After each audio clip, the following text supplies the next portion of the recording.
हम तुम्हारे हैं। देखिए क्षेत्रमिति का आज हम लोग यानी कि अब पार्ट 2 में प्रवेश कर गए हैं। अब पार्ट 2 में हम लोग देखेंगे अर्धवृत्त से संबंधित प्रश्न। यानी पार्ट 1 में देखे पूरा वृत्त, अब पार्ट 2 में देखेंगे यानी कि अर्धवृत्त से संबंधित सवाल। जितना भी अर्धवृत्त से संबंधित सवाल है उस सभी को हम लोग इसमें क्या करेंगे, कवर करेंगे। किस प्रकार से सोल्व होता है वो हमारे वीडियो के साथ आप बना रहे, आपको पता चलेगा और आप में इतना एनर्जी आ जाएगा, पॉजिटिव एनर्जी, कि आप खुद प्रश्न को यानी बनाना सोल्व कर देगा। तो लगातार हमारे वीडियो के साथ बना रहेंगे।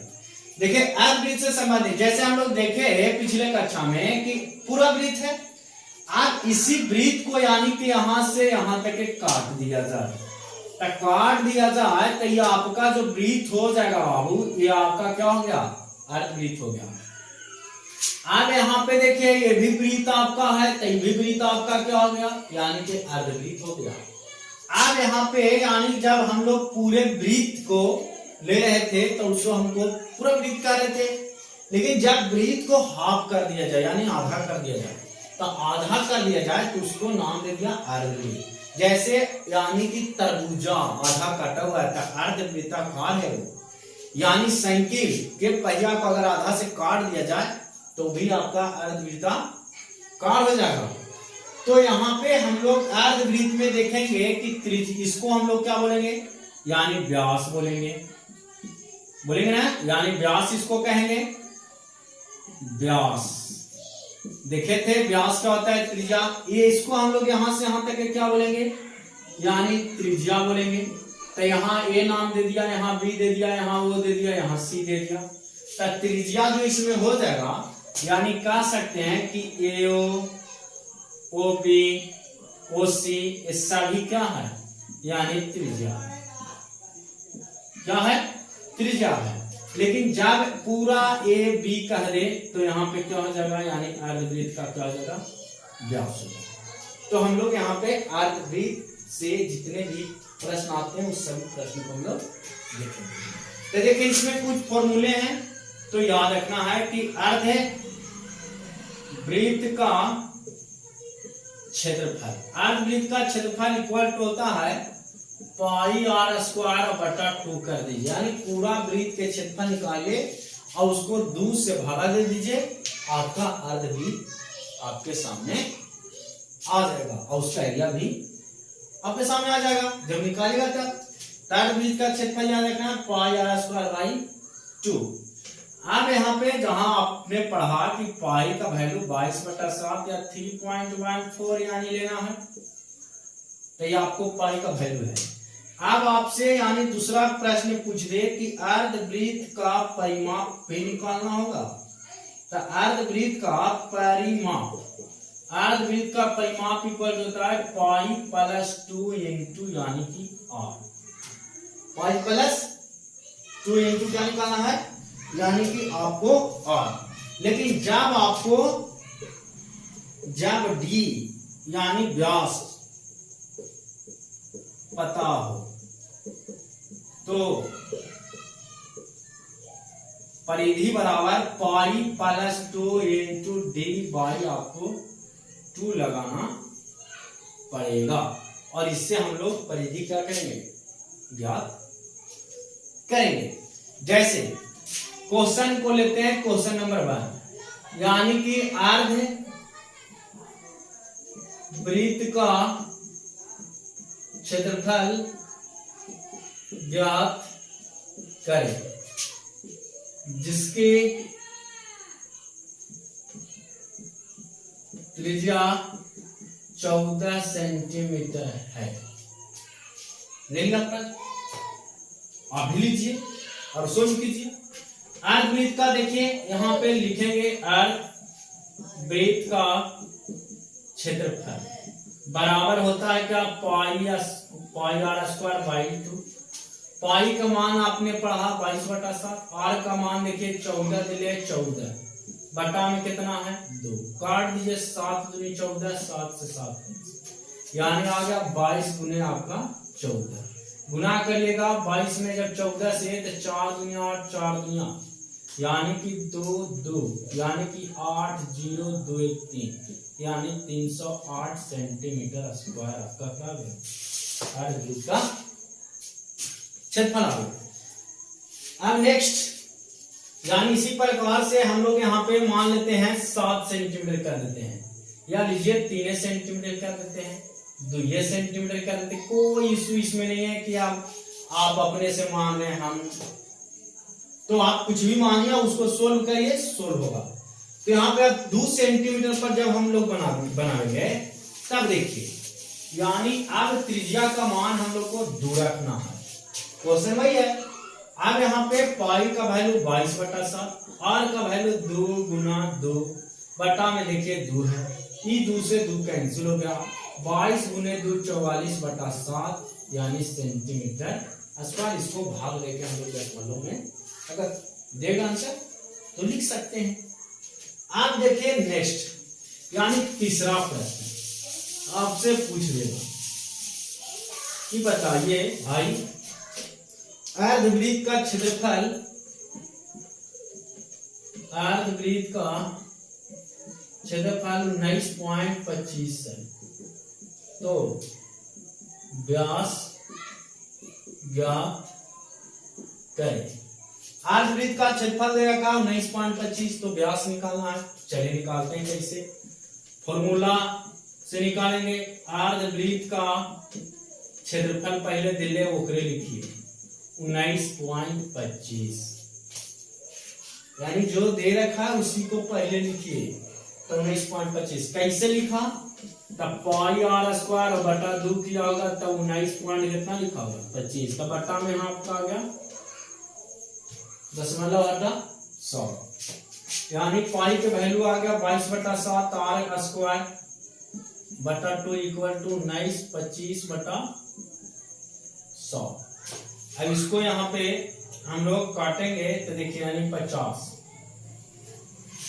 बार निकल गया 22 से इसको भागा देंगे तब 22 से भागा दीजिएगा तो कितना बार में कटता है चलिए हम लोग देखते हैं। तो 22 से भागा देंगे 1 9 2 5 को तब 22 5 होता है तो होतल से यानी 110 8 बार में अगर गुना करते हैं मान लिया जाए तब 8 दूनी 16 के 6 8 दूनी 16 के होता है यानी 17 176 होता है ना 8 से आ गया इतना 8 दूनी 16 8 दूनी 16 117। अभी भी और देखते हैं 9 से का ये हो जाए 9 दूनी 18 हो जाता है ना 9 दूनी 18 के यानी 8 और 9 दूनी 18 19 यानी 198 और है कितना 192 तो यानी 8 से लगा देना है तो इसको 8 से हम लोग भागा दें तो 176। यहाँ आपका 12 हो गया 12 में से यानी कि 6 तो 6 यहाँ बच गया 8 तो 1 यहाँ कैंसिल हो गया यहाँ आ गया 5 आ गया ना।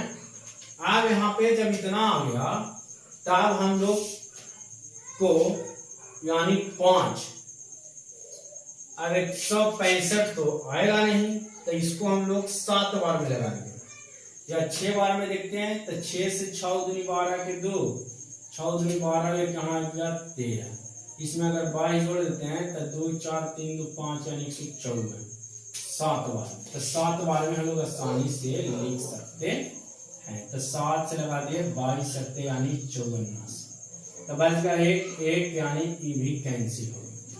अब देखिए यहाँ ये बच गया तब पॉइंट दिए यहाँ 0 22 25 72 से यानी कि कैंसिल हो। यहाँ हम लोग लिख सकते हैं आर स्क्वायर बटा 7 इक्वल टू यहाँ कितना हो गया यानी कि 87.5 और बटा में आपका कितना है 50 है ना तब 50 हो गया। अब यहाँ पे अब यहाँ आप क्या कीजिए इसको एक और अगर करें तो यहाँ 0 आ गया तो आर स्क्वायर यानी आ गया 500। अगर 5 से हम लोग इसको भागा देते हैं तो कटता है कि नहीं कटता है ये देखते हैं चलिए 5 से भागा दीजिए, 5 से भागा दीजिएगा 8 7 5 को, तब 5 से भागा दीजिएगा तब 5 एकम 5 3 7 5 सत्ते 35 बच गए 2 5 5 25 175 बार में कट जाए थे। तो यहाँ हम लोग लिख देवे कितना 175, यहाँ आ गए 100। फिर 5 से भागा देवे, तब 5 से फिर भागा देबो तो देखा कितना आई 5 ती आई 15 के 5, यानी बच गया 2 5 5 25, यहाँ भी आ गया कितना 25 20 आ गया। फिर इसको अगर 5 से भागा दे तब 5 को 20 7 5 35, यानी r स्क्वायर बटा 7 इक्वल टू 7 बटा 4। तो r स्क्वायर इक्वल टू 7 7 49 बटा यहाँ पे 4। अब इसको सॉरी यहाँ पे आपको दिख नहीं आ रहा, चलते यहाँ पे हम लोग लिखें। चलिए तो यहाँ हम लोग देखेंगे कि r स्क्वायर बटा 7 इक्वल टू बचा 7 बटा 4। तो यहाँ पे r स्क्वायर इक्वल टू 7 गुना 7 बटा 4 आ गया। तो r स्क्वायर इक्वल टू 7 का स्क्वायर बटा 2 का स्क्वायर, तो r स्क्वायर इक्वल टू 7 बटा 2 के होल स्क्वायर कैंसिल, यानी कि r बराबर हम लोग लिख सकते हैं 7 बटा 2। अब आपसे क्या पूछा व्यास, तो d equal to 2 into r, तो 2 गुना 7 बटा 2 कैंसिल, यानी d का वैल्यू जो आपका आएगा वो कितना आएगा 7 आएगा। तो इस प्रकार से हम लोग यानी कि सोल्व करेंगे तो आपका प्रश्न क्या होगा, यानी बहुत ही बेहतर होगा। यहाँ पे आपको 5 से भागा दिए हैं, तो यहाँ पे 7, यहाँ नीचे 4 बटा यहाँ 7 है, क्रॉस कर दिए 49 बटा 4, फिर 49 बटा 4 किसका है, 7 बटा 2 का होल स्क्वायर है, उसको हम लोग स्क्वायर रूट से स्क्वायर रूट कर दिए। अब देखिए नेक्स्ट, यानी एगो परिमाप से संबंधित देख लीजिए, परिमाप से भी सवाल पूछा जाता है। देखिए यहाँ पे अर्धवृत्त का परिमाप बराबर 18/7 है, तो यानी देख लेते हैं प्रश्न 18/7 मीटर लिख दीजिए, सेंटीमीटर कुछ भी मीटर है, चलिए सेंटीमीटर लिख दीजिए, सेंटीमीटर है तो त्रिज्या निकाल। चलिए अर्धवृत्त का परिमाप है, अर्धवृत्त का परिमाप बराबर 18/7। कैसे निकाला, तो पाई प्लस 2 इंटू आर बराबर 18/7 लिखा होगा। पाई का वैल्यू होता है 22/7 प्लस 2 आर के आर तो है ये नहीं पता 18/7 लिखिए। बटा में कुछ नहीं था, ये कि यहाँ पे बनाइएगा तो 22/7 प्लस 14 एलसीएम लीजिएगा था इंटू आर बराबर 18/7। अब यहाँ बनाइएगा तो यहाँ जाएगा कितना 22 से 14 हो गया कितना 36/7 गुना आर इक्वल टू 18/7। 7 से 7 18 से 18 में 36 कैंसिल हो गया, तो आर यानी 2 आर बराबर 1 आ गया, तो आर इक्वल टू कितना आ गया 1/2 अपना आंसर होगा। तो आप इस प्रकार से यानी कि सवाल को बेहतर से बेहतर ढंग से क्या कर सकते हैं, बना सकते हैं। अगर हमारा चैनल आपको अच्छा लगा होगा वीडियो चैनल में, तो आप हमारे चैनल को ज़्यादा से ज़्यादा शेयर करें, सब्सक्राइब करें और अपने अपने दोस्तों के बीच ज़्यादा से ज़्यादा भेजें, ताकि आप लोगों के दोस्तों को भी पढ़ने का मौका मिल सके। जय हिंद।